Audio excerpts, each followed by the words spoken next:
5 o'clock. You're getting ahead of yourself there. So I'll call this to order. Scott would like to make an announcement for us. Well, introduction for the council and the members of the audience. We have 2 new employees with, I'm going by longevity since she's got you by 2 weeks. Ashley Twist, excuse me, is our new City Hall Administrative Assistant.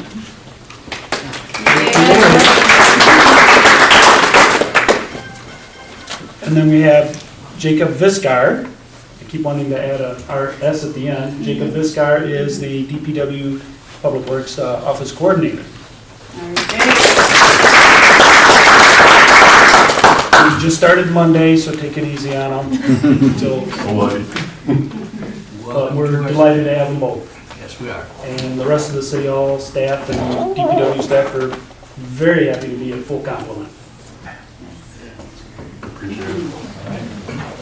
So the first order of business is Raymond McLeod from Muskegon County Bicycle Coalition. Thank you. Thanks for having me on such short notice. Where do you want me to stand at? Anywhere you're going to feel comfortable. Okay, and how much time do I have? But if you get too long, I'll tell you. That would be good. So I want to be respectful of everything else you have going on tonight. So, but thanks for having us. A couple of the other cyclists came tonight too, so I do appreciate their support being here.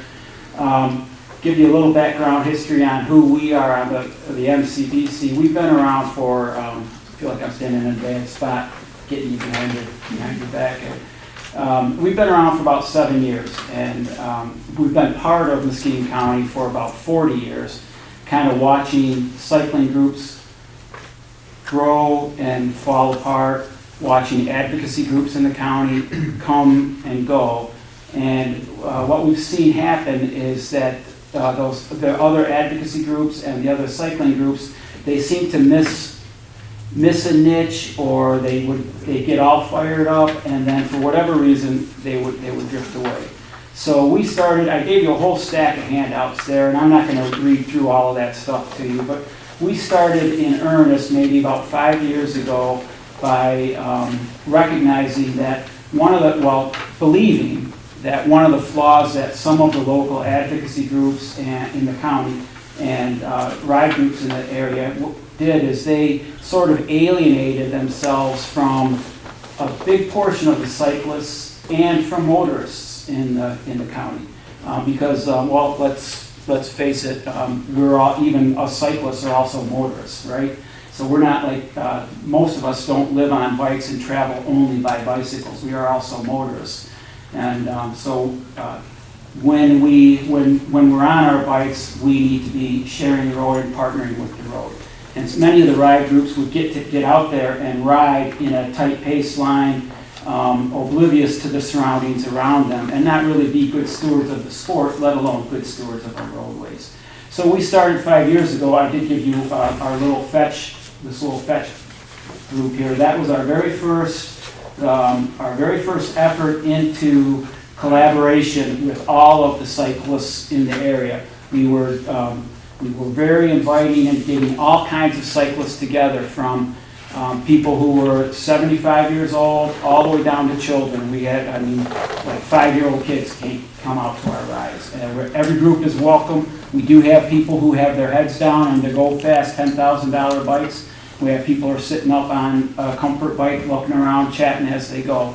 We break up into different groups. We talk about safety and how to be polite and cordial out on the roads. And I think we've done a pretty good job of that. Not that we're not perfect or are perfect, that we don't make mistakes. Just like probably everybody here, probably that came in a car, probably, if we were honest, exceeded the speed limit on the way in, right?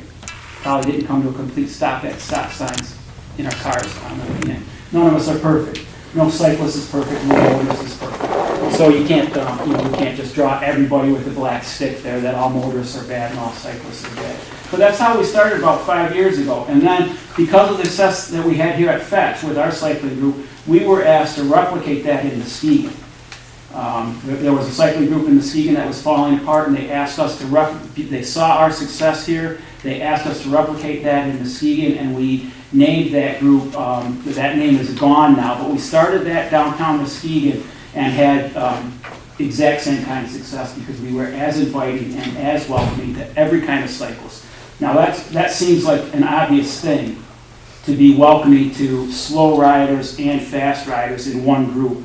You get everybody together and you talk about safety together, and then you separate the riders out by ability group, interest group, how fast they want to go, how intense they want to be. That seems like a no-brainer, but no groups do that except for our fetch group and our downtown Muskegon group, John Ruby cycling group.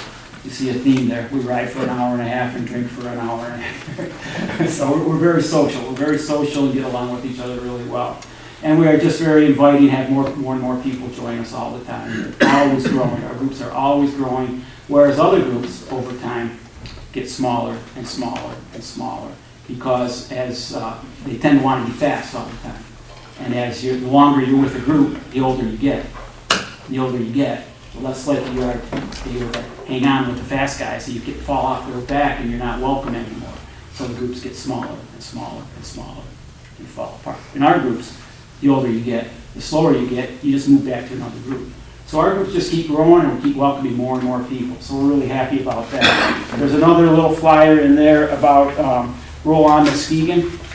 I don't know if you can see that one or not. That one's printed front and back. That's a Monday night group. That's a slow roll through Muskegon. We've also started one of those up here in Whitehall. That happens only during July and August. That starts right behind your city hall here on Wednesday evenings.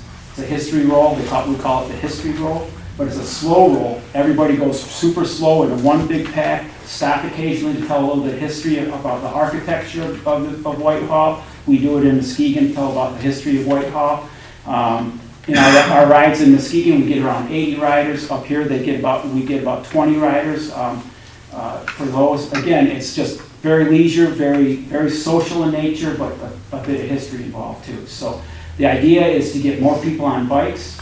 That gets people outside, gets people healthy, and it makes motorists more and more familiar with having people on bikes on the streets, which is a healthy thing and a natural thing. So that's kind of what we're doing, and that's how we got started. Now, all of those rides, slowly we built up our, we felt like Tom Lindrup here, who was president of the Berry Junction Trail Organization, Tom and I felt like we were building up our resume, our credence, our reputation, that we felt like, okay, now we got people riding, they trust us, they know they can come out to us and ride safely. Now we can start doing the advocacy work that we've been really doing lately. Now we've been working with a lot of communities. We've been working with the city of Muskegon, the city of Norton Shores, the city of Muskegon Heights, Roosevelt Park. Hopefully we're going to foster a relationship with Whitehall. We tried a couple of years ago, 2.5 years ago, just as COVID was firing up, and it was didn't go so well right at that time for a couple of different reasons, and so now we're trying to get that going again. So that's why we're here. So I took the liberty of jumping into your looking online, and I found your 30-year master plan online. So I started looking through that a little bit. So if you'll indulge me, went back, and a lot of familiar names that are here tonight that are on that acknowledgement page. But your vision for your city is awesome. It's you wanted to be.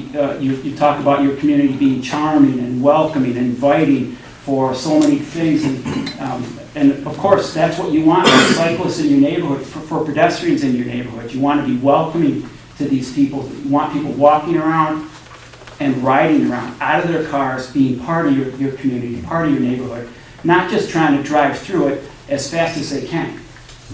Right? You don't want. I mean, who wants that? Roosevelt Park doesn't want that. They don't really want to make their streets so conducive to cars that all people do is figure out is how to get through town as fast as they can. And I know your police department works hard at that too. You really don't want to make it easy for people to get through town as fast as they can. That's not safe for your city. It's not safe for your residents. It's not good for your businesses. It's not good in any way, shape, or form. Your residents don't want that, and you don't want that too. And down here on your vision, your 2030 vision. A pedestrian and cyclist-friendly community, Whitehall promotes the expansion and development of complete streets and non-motorized pathways to create an extensive network of connections among neighborhoods recreational amenities, and waterfront and downtown business core. Who doesn't want that, right? I mean, who doesn't want that? You're always going to want that. So I think we're all on the same direction. That's what the MCDC wants. We advocate for cycling, not just for recreation. I mean, guys like that, riders like that, that are going to want to ride for recreation, they're going to take care of themselves. But like what your vision is here, people who want to ride because that's how they want to get to work for transportation, or that's how they want to get their errands done, they're the ones who